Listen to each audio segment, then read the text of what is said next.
Honestly, I'm not really sure why I'm calling. It's just... I'm having nightmares.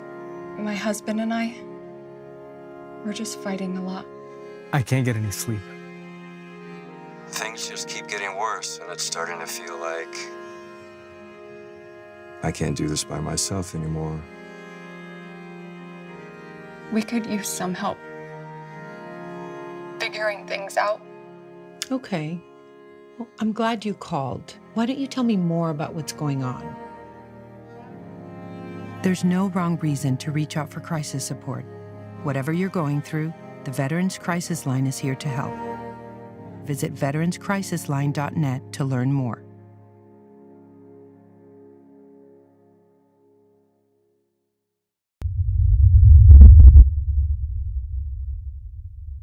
Hello and welcome again to Oscar Mike Radio. I am the host, Travis, and we are in flight right now. Oscar Mike Radio is part of the Hubazoo network. You can find out more on hubazoo.com. And I want to thank all my sponsors for supporting Oscar Mike Radio and my supporters too. Joyce ASAC of ASAC Real Estate, Reapers Detailing and Power Washing, Cason Shaving Company, Simper Savage, and Bottom Gun Coffee. I am excited to be here right now. The gentleman to my left is from Germany, and he has the distinct pleasure and honor of having done the same job in the Marine Corps that I did.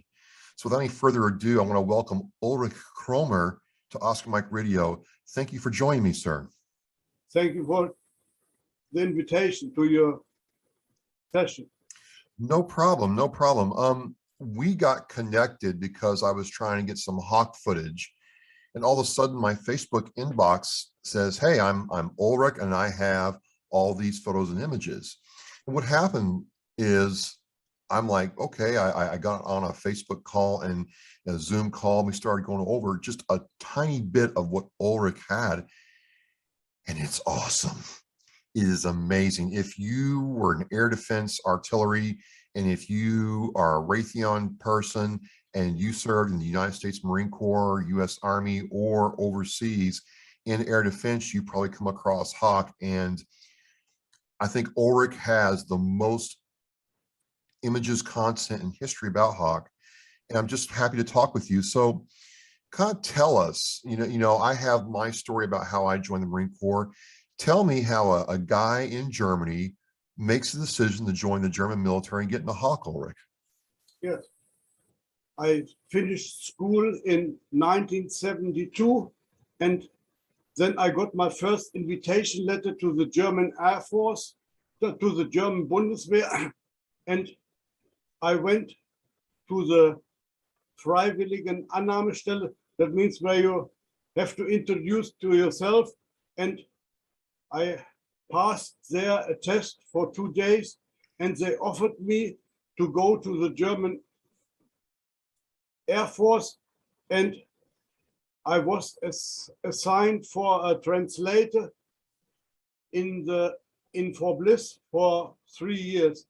And beginning January, I entered my AIT in the German Air Force in Hamburg-Wandsbek in the 9th Battery of the 1st German Air Force Regiment for Education, stayed there for over 3 months.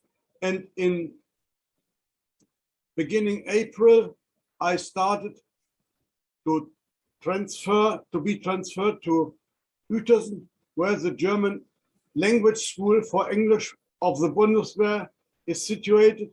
And there I visited a special course during 6 months for special military English, made the test, and I passed with about 95%.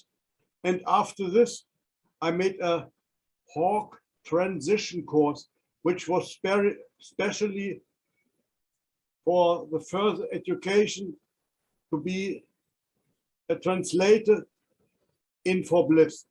And then I went to NCO school, made my course over there, and at the end of September, I was transferred to my first assignment in the battery of HAWK, which was stationed in Bremerförde, the town where I'm still living. It was the first battery of the 36th Battalion, German FlaRak. And there I was given a course during 3 months in the launching section, working with the loader, with the pallet and all the stuff. And I made a test over there. And then I was assigned to leave Germany in July. But during this time, I had an accident with the car. At this time, you were not allowed as a soldier to go for duty outside Germany. And therefore, this was cancelled. And I stayed in this unit. And I got, I say, my signs as a sergeant, and I stayed there. And I was assigned for my first course in Fort Bliss at the German Air Force Air Defense School in 1975, beginning the 10th of December. And this lasts until the 12th of December. Then I returned back, and this course was for using the radars in the HAWK section. I was assigned to be a TCA in the Battery Control Center. I passed the course also with a good result. And when I came back, I made 24/7 until the end of January. And then the battery commander, he came to me, he told me, you are assigned normally for a course to be a PIR mechanic in August, but this is cancelled. I was very astonished. He told me, but I give you a better decision. You will do another assignment to become, because you have already been an operator and got educated in the launching section. You will become a high power mechanic, and you will go in 3 weeks to Fort Bliss. You will leave on the 27th of January. Yeah. So you went back to Fort Bliss. Yes, and 27th of January, I went back to Fort Bliss, went to first to the base, to basic electronics, and then started working education with the high power, with the loader, with the launcher, with the pallet, and all the stuff during 11 months until the 15th of December. And then I started vacation over there in Fort Bliss until the end of January. And my MOS, how you tell in English, it was 24 Charlie, that contains high power launcher, loader, pallet, all the stuff from the launching section. How did you like how was Fort Bliss after growing up in Germany? What was your take on Fort Bliss? Very interested. My takeoff with the airplane to Fort Bliss. Well, when you got to Fort Bliss from being in Germany all your life, it's a very different environment. So what was that like? Oh, we started with 68 degrees in Fort Bliss, and when we arrived at Cologne, where the aeroplane stopped at the military airport, it was whatever -3 degrees centigrade. That's about 27 Fahrenheit. Oh. And then we drove to the mountain where my house was situated, and then my father picked us up from the airport. We stayed there, and 2 weeks later, we went to Bremerförde. I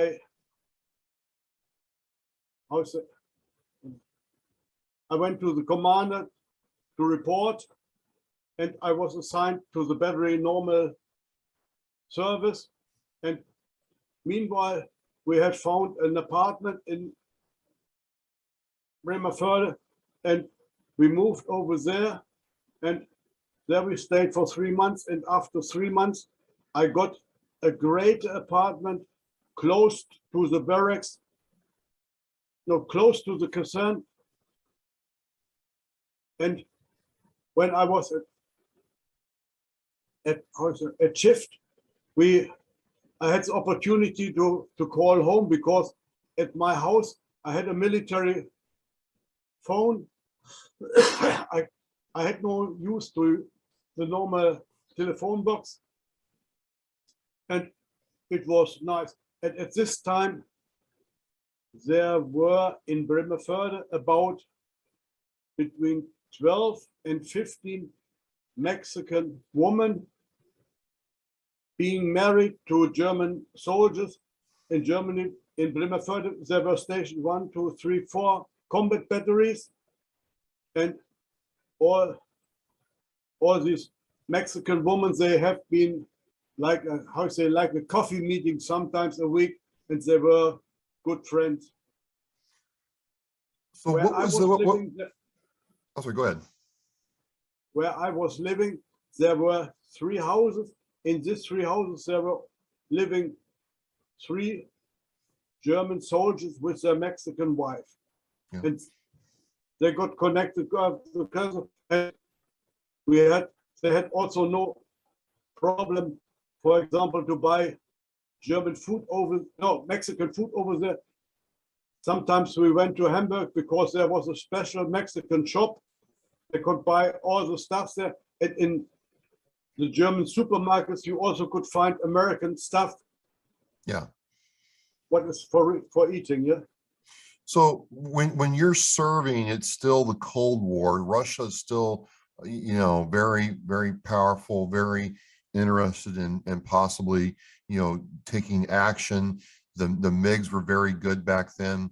What was that like when you're working on the launchers? And because I was going to say your progression was similar to mine or typical Marine Corps hawker. We all started off with the launcher. And if they thought you were proficient, you got to do loader school and work on the missiles. And, you know, then they wanted you to work on the radars. I started with the continuous wave acquisition radar, but it sounds like you went to the PAR, the high power radar. Did you ever crew the continuous wave? What do you mean? No, so there was there was the PAR radar, right? And then there's the high power, with the two antennas, and then we had what was called the continuous wave acquisition. Yeah, we had in our side, we had no problems with the microwave, because our radars were installed on towers.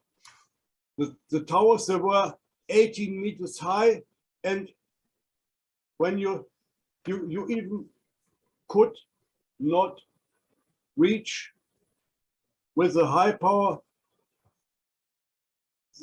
the side, when even if you make the antenna most down, you know what I mean. We had no problems with it. Also, there was no radiation on the ground. Yeah.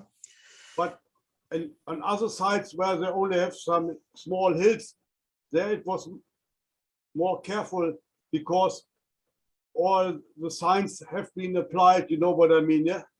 Be careful, hazard radiation, and keep away 150 meters. We did not have to take nearly care about this, but we also took care about our, how I say, 2 years, every 2 years, check for the radiation or something. This was made for us. I also made, what is it, 2 years ago, another radiation test with my wife and my children. Still negative. There's not. I have no problems with cancer or something like this with HAWK. Yeah. Did you ever, were any other Russian planes, or did you ever do war games with other countries to test, you know, your skill in target engagement? No, I have not worked in target engagement, but we had engagement with the Russian. They sometimes they came with their cars, you know, with their cars close to our side, and then we called the police, and they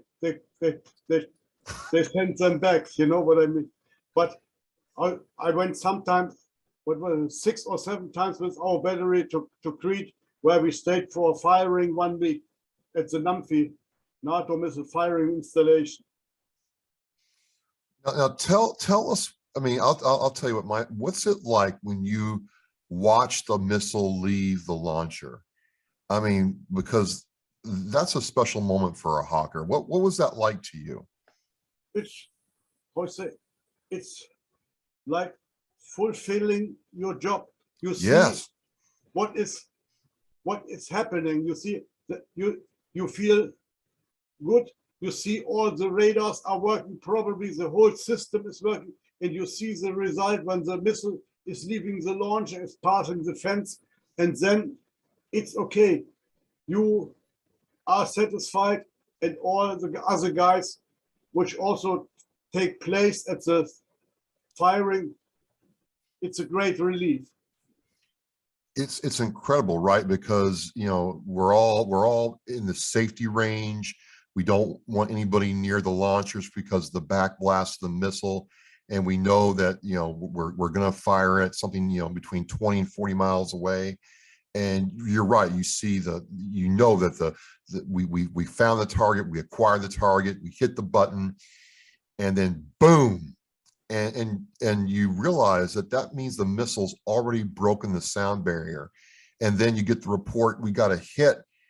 And I'm like, yeah, we were all like, yeah, we all did our job in that one moment. We did all this work to get up there. It's a really cool feeling, right?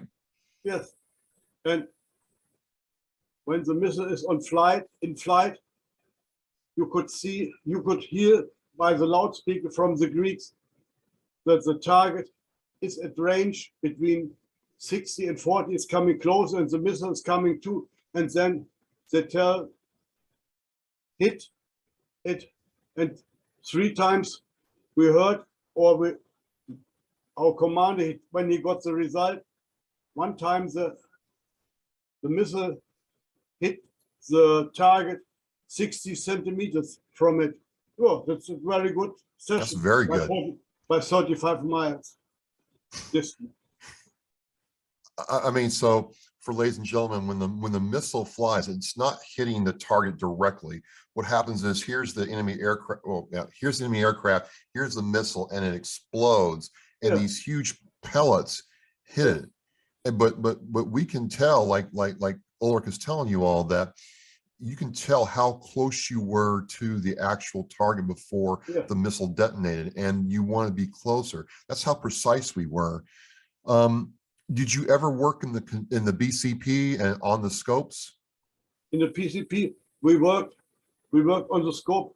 How you say, checking the high power. Yeah, it's nearly the same steps like you do in the BCC or the FC or Alpha or Bravo concept, but you have another use from the PCP. It's nearly the same, but I was using the high power checking only from the BCC because I was more accustomed to it. You know what I mean? Yeah. Well, just out of curiosity, now in the Marine Corps, I was in the aviation support MOS group, military occupational specialty group, and my number was a 7222 Hawk missile operator. What did they call? What did you all call it? What was the official German designation for it? Also, when you are an operator, it is called in German FlaRakBtl. That means TCO and the how you say TCA and the IQA operator, and then there is FlaRakBtl. That is the FCO, fire control officer. Yep. And then is also another FlaRakBtl. That is the crew chief and the members of the which are working in the section running from launcher to launcher, the LSCBO and this. These are the And the mechanics, we had the 24 Charlie for the high power, and then the 24 Echo for the PAR, BCC, RR, and then the 24 Golf. That was ICC, PCP, and IQA and IFS. Yeah. Now, were you being promoted throughout your service? I mean, so, people start off in the Marine Corps as an E1 or a private and then move up the ranks. How was your promotion schedule working for you as you did your military career? I entered in 73 as a cannoneer, that means you are signed for sergeant running, and then after 6 months I got private, and after 1.5 years I was promoted to a sergeant. 1 year later became staff sergeant, and after finishing the mechanicals in Fort Bliss, 8 or 9 months later, I got becoming a sergeant, and 1 year later I became master sergeant. Oh, nice. And this was my rank up to the end when I finished military service. So you joined the 72. When did you leave service? When did I finished my military service the 31st of August in 1985, after 12 years and 8 months. Very good. And at this time, I had the opportunity still to become an official for the German state, and I applied for many institutions, and I entered the German Post because they first gave me an offer to become a member of them, and I applied, I signed the papers, and I went to the German Postal Service. I studied there for 3 years, and then became, inspector, and I stayed there from 1985 until 2019, when I retired, and I left as with the grade of a captain. You know what I mean? Yeah. So what got you interested? Because, there's not many Hawkers in the United States. There's more Army than Marine Corps, but the Army quit using Hawk before the Marine Corps did. But what prompted you to, because ladies and gentlemen, when I say he has a lot of Hawk history, he's gone through and collected and collated all the Hawk units in the world, their history, their unit patches. What got you interested in doing that, Ulrich? At this time, I had no hobby while I was working in the post office, and in 2005, because I still had connection to the German Hawk battalion, which was closed in 2002 here in Bremerförde. I had many, and they gave me so many stuff for remembering. I collected this, and one time came in my mind, you have no hobby. Like other persons, they collected stamps, and looking at the stamps, I collected the history of Hawk. And then I started beginning. I looked at the internet, I found a group. We have a forum here in Germany, which is called Alpha Section Present, with about 1,500 members. Really? Wow.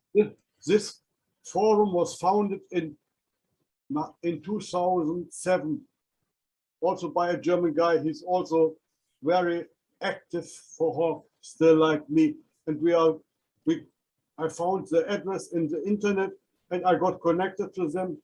And then I saw all these pictures from other persons from the world. There have been already people from Italy, from Netherlands, from Belgium, or from Denmark, also becoming members to this group.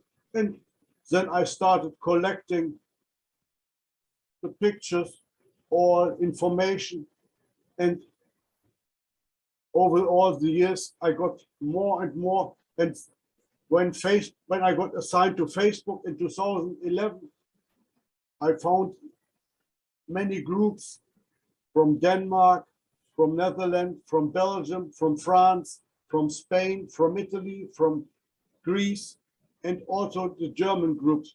And I saw one group which was about the German Air Force Air Defense School on the Facebook, and there was no administrator. I checked, became the administrator, and I got assigned to the group. And then I cleaned this group and I rebuilt it as a new one. It is still working now. I have there about 1,250 members. Yeah.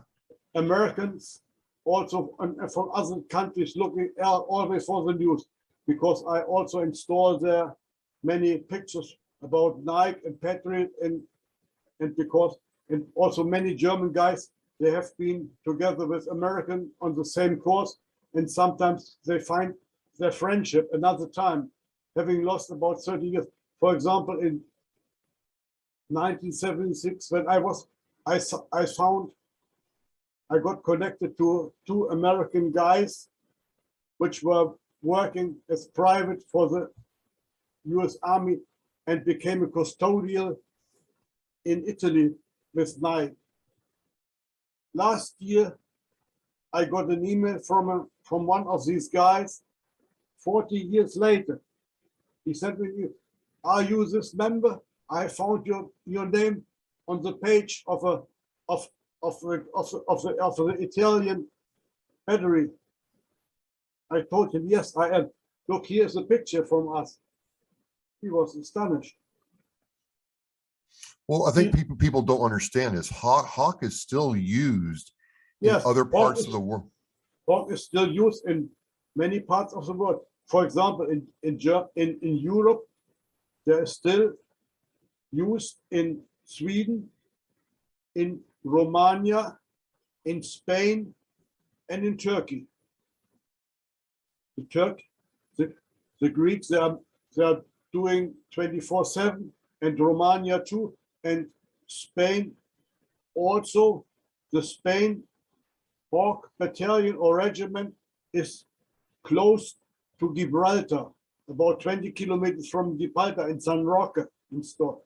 The Greeks, they have their Hawk battalion around Athens and Thessaloniki situated, and the Turkey Air Force, I don't know where they are situated, but I have seen videos on Twitter that they were using meanwhile Hawk also in Syria against this, what is it, ESS. As we talk about Hawk being used, I did want to ask your feelings about what's going on with Ukraine, and air defense is going to figure in greatly if that happens. So what I'm talking about is, this is February 13th when we're recording this, but we're seeing over here in the US that Russia may attack the Ukraine, and I'm curious to know, is air defense important to deter any kind of invasion? I don't know what is signed from Putin or from Mr. Biden, what they are doing in the next future, but I think when they make preparations, they make it clearly, and when you see the information that the NATO has applied stuff in Lithuania, in Eastland and Latvia, and also American soldiers already situated in Poland or in Romania, it's as a precaution. I don't know. And when you listen, Mr. Putin has no intention to enter Ukraine. I can't believe it, and I can't prove it, whether he will do it or not. We will see, let's say, the next 4 weeks, then we can see. but I hope that there will be no war in Europe. It would be terrible. I completely agree, Ulrich. I think war at this point, it would be terrible. It's not something that either you or I want to see happen. And, you know, it would cause great disarray and undo a lot of work that's been done over there. I only know momentarily my mother-in-law, she is at our house. She is from Ukraine. Yes. Okay. She is talking every day to her family. She told me that they all are going to the shops and buying more stuff to keep at home, you know, like sugar, milk, powder, and all. They tell the prices are meanwhile raising a lot over there. Oh, wow. The people, they are anxious because they don't know what will happen in the near future. It's very uncertain for sure.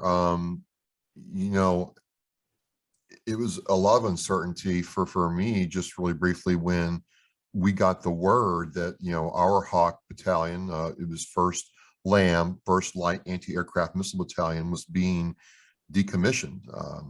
You know, the Marine Corps wasn't going to use it anymore, and the Army's Patriot system would take on that role.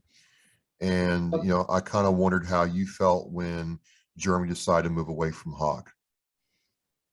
Germany went from HAWK, the Ultimo battalion in 2005. Yeah. But there is still a private HAWK battalion. You were telling me. Huh?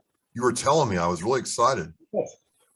We are, how to say, a group of fanatic HAWK soldiers from different countries, from Netherlands, from Belgium, from Italy, and from Germany. We have a complete HAWK battalion. Get out. I still can't believe that. The first parts we got from Belgium, and we got a PAR, a BCC, and a ARA, and an ARA, and a launcher, which was standing at the Air Defense School in Belgium, in Lombardy, that is close to Ostende, at the North Sea. They gave us to, and we got them with a signed paper from the King of Belgium that it will be ours. And other parts like a PCP, IQA, and another RR and loader we got from the Netherlands, which was still unused and standing as additional. It was unused? No more used, because Netherlands, they have sold all their HAWK equipment to the Romanian state, and they are still using it. And we got additional parts what they had at the I would say at the supply center. They wanted to throw it away, but we take it. You know what I mean? And and a high power and the ICC we got from the German Military Museum, because they have a complete HAWK system standing over there in Berlin, Gato, where the military German Air Force Museum is on a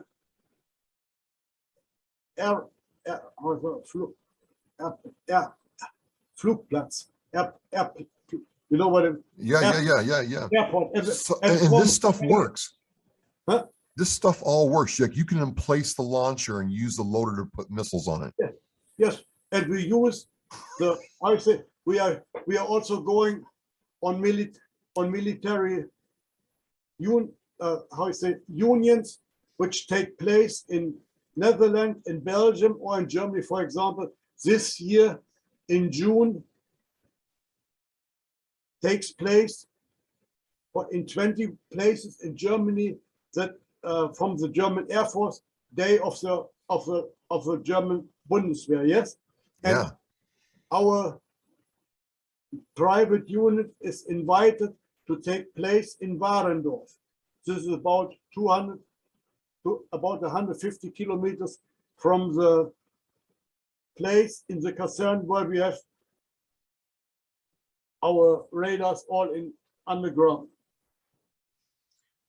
We have We have meanwhile, what is it, 12 or 15 trucks. We can make a deployment. We met us normally 2 days before, make an arrangement, everything ready, and then we start. So And you all do, you all get in convoy formation and Yes. head out like you're going to in place. Yes, and it's a concern where the exhibition is.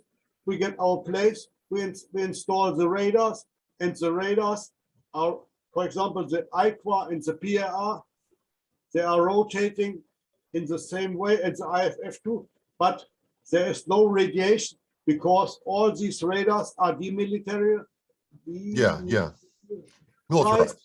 And on the scopes in the BCC, we have a program where you can sit down at the FC console and make a missile shot. You know what I mean? Right, right. You can, you know, it simulates you locking on to a target. Hey, let me ask you this. On the high power, does your optical camera, your task camera still work? No, Okay. our high power, what we have is not applied with the camera. It is still the normal high power. It is, what is it? Not PIP3. You know what I mean? Yeah, I know what you mean. I mean, so it's still radar, it's still, you know, tracking in, getting the Yes. signal and capturing it back. Yes.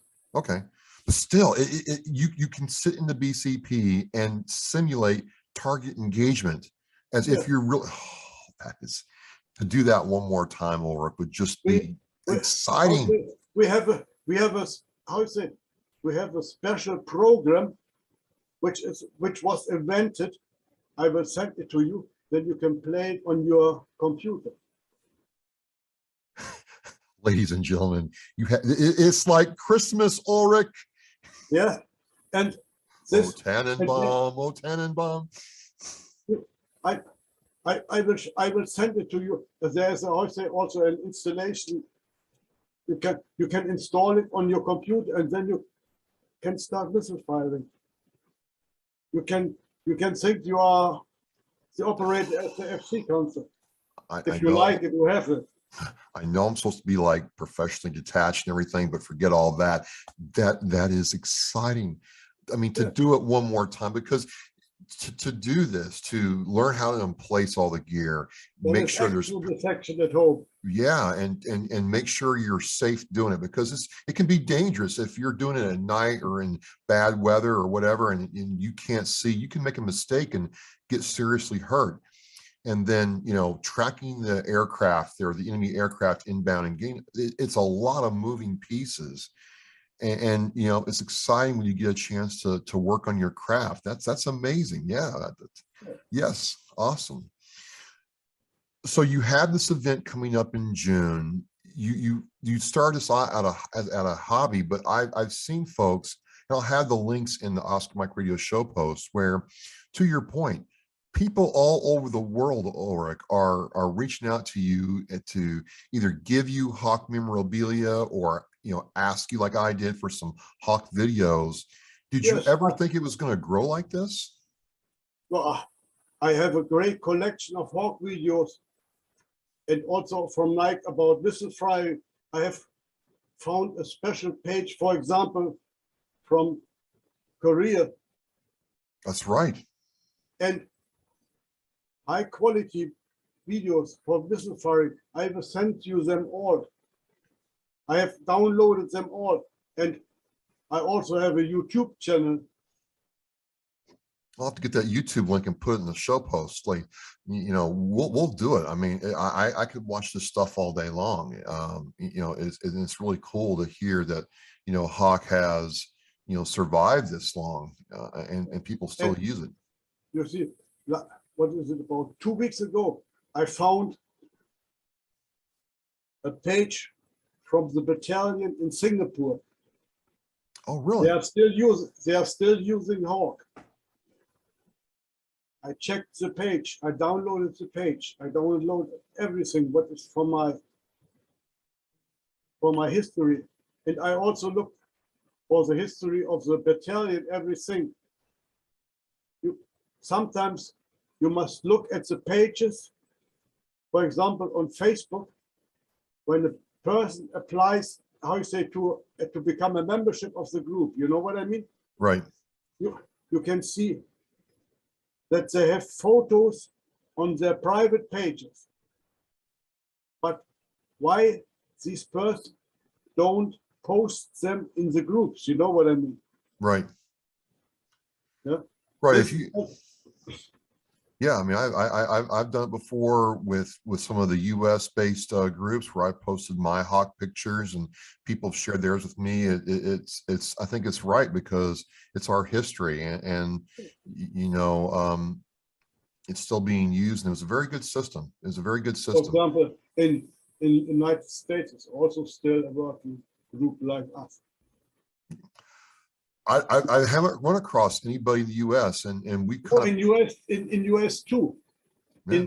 In New Mexico, close to Alamogordo, there are the veterans of the 7th Battalion National Guard 250.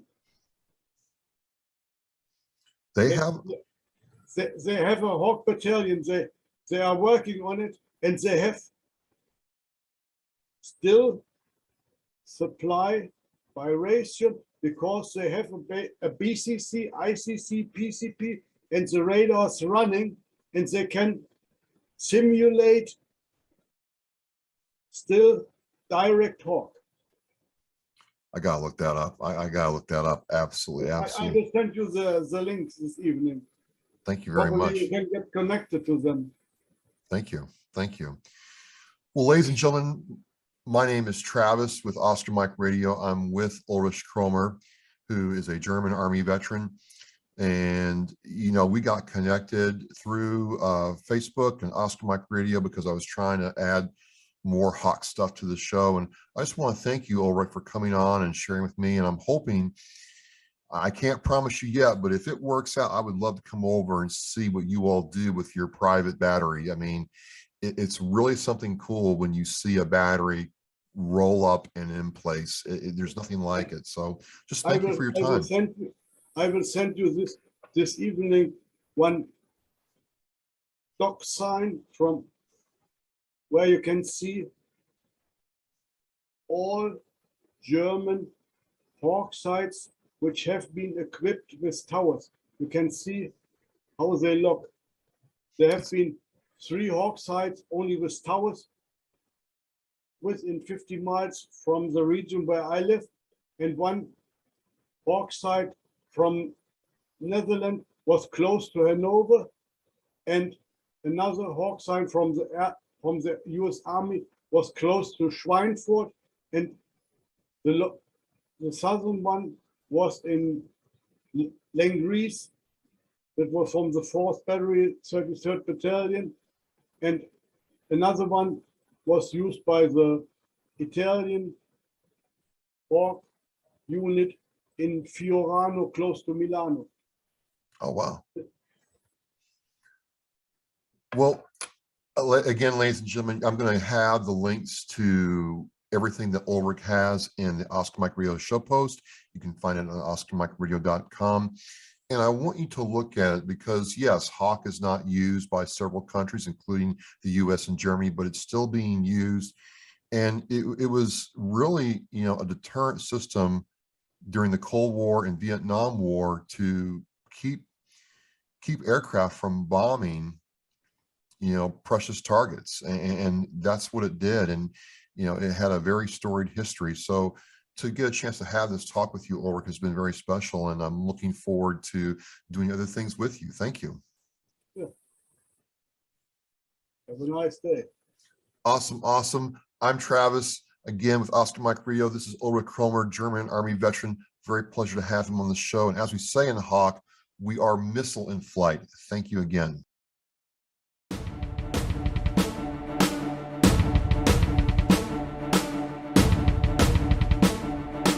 I want to thank you for joining me and watching Oscar Mike Radio. Now go to oscarmikeradio.com and click shop to check out all the cool merchandise from Authentically American. All proceeds go to Veteran Service Organizations.